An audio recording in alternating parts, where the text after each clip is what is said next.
how do we unleash our power in the workplace?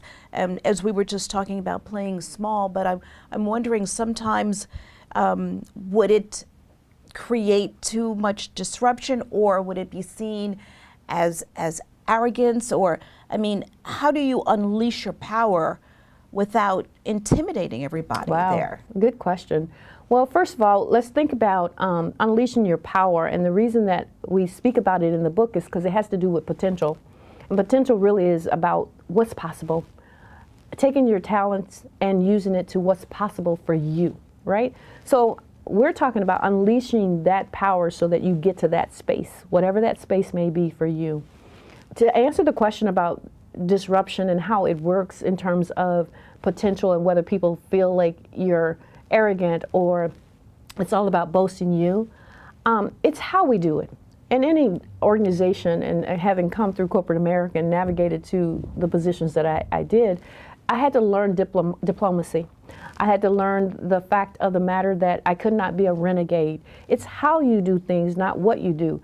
I subscribe to the fact that you, as an individual, have to be your own agent. There's a term called agency.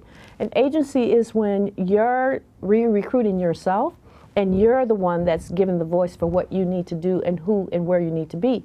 And when you put that in place, the supporters that support you and the board of directors that help you and your mentors and your supervisors and your leaders, when you're not in the room, they're being able to say what it is that you want. Not what they think you want, but what you want, because you've had the ability to be your own agent in a positive way, not a disruptive, negative way that says this is your time. You also talk about 7 steps to unleashing that power. Okay. You know, the belief that you are more than enough. Mm-hmm, mm-hmm. That's really that whole, again, right. Confidence. It's the coming core back. of who you are. If you can center. And I believe in centering, and we get there differently as individuals, as women, as men. All of us get to that centering moment where you have the wisdom and all of the talent to go with it, that now you know kind of who you are and what you're about. And you'll have that aha moment and say, okay, I am good enough.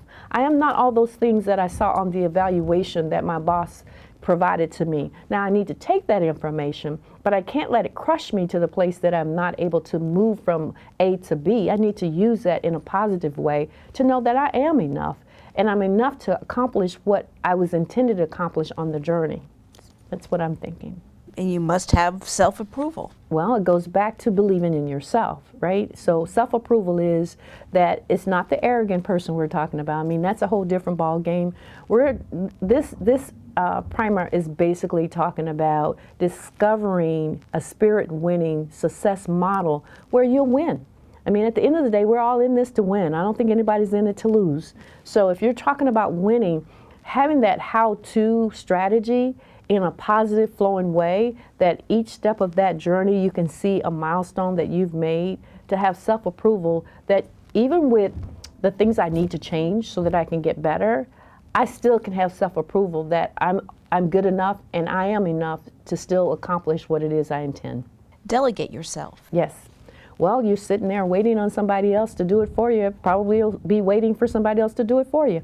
I believe in delegating, not everybody else to do it. It goes back to re-recruiting yourself. If you delegate yourself to have the accountability for your own victory and for your own career, which is what I subscribe to, which is being responsible for your career, you're going to get to that level that you ascend to and what you want to do. I didn't make it based upon waiting. I always had, I'm not sure where I got it from. It must just be in my DNA, but when you think about my career started in the largest company in the United States at the time, which is General Motors. I was an intern from Michigan State University in a massive facility. And at 21, I was supervising 57 employees on an assembly line, right? So I had to figure out real quick how to understand working with people. I had to figure out real quickly how I was going to navigate to get to an executive level, which I did. But it didn't happen based upon not understanding that I had to take my career into my own hands, not waiting for everybody else to decide how I was going to do that. So you observe, you watch, and you plan, and you prepare, and you strike when the opportunity is there. And that's my subscription to how you get there. Avoid self-pity. Oh yeah. Well, you can't be happy and sorrowful at the same time. It just doesn't go together.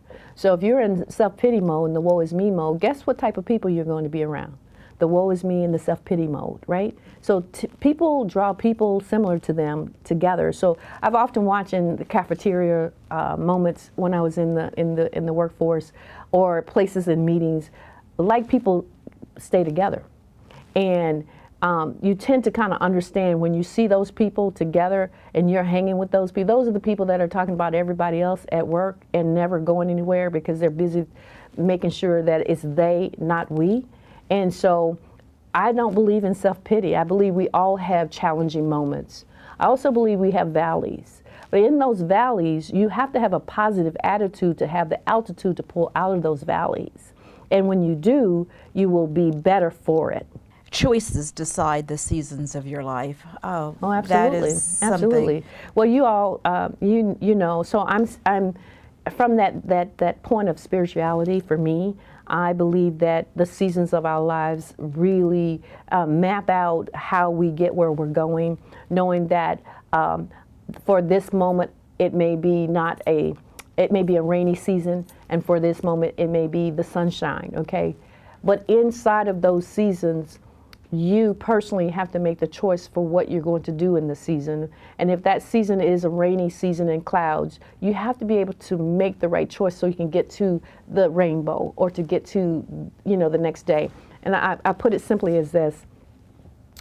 When you took the job at, let's say, the store down the street, you made that choice to take the job.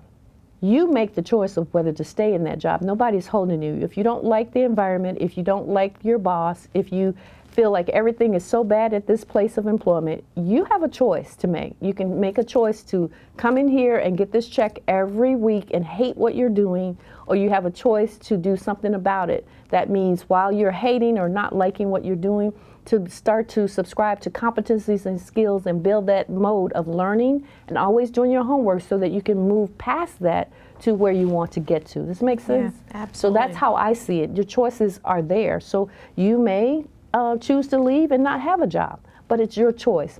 Do not look at someone else to have the responsibility for the choices that you need to make for yourself.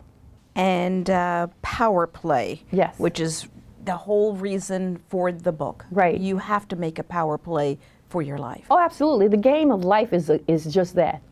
It's a game, and you have to learn how to play in that space in a way that you win. And in any space that we're in, we have an opportunity to understand the rules. We have an opportunity to understand when there's a foul, when there's a ball play, and when a time you strike out. But at the end of the day, if you don't know how to use the tools in your toolbox in order to play the game, you're going to always look at somebody else as having the responsibility for it. So Powerplay really is about the accountability for the victory, ensuring that you understand the attributes of what a power player is, and then using those tools to question yourself and analyze yourself from a self-analytic standpoint to understand the outcome that you want to have impact for your life. You can't blame the boss. Nope, absolutely not. Many do, but you can't. And of course, be the best you. Absolutely.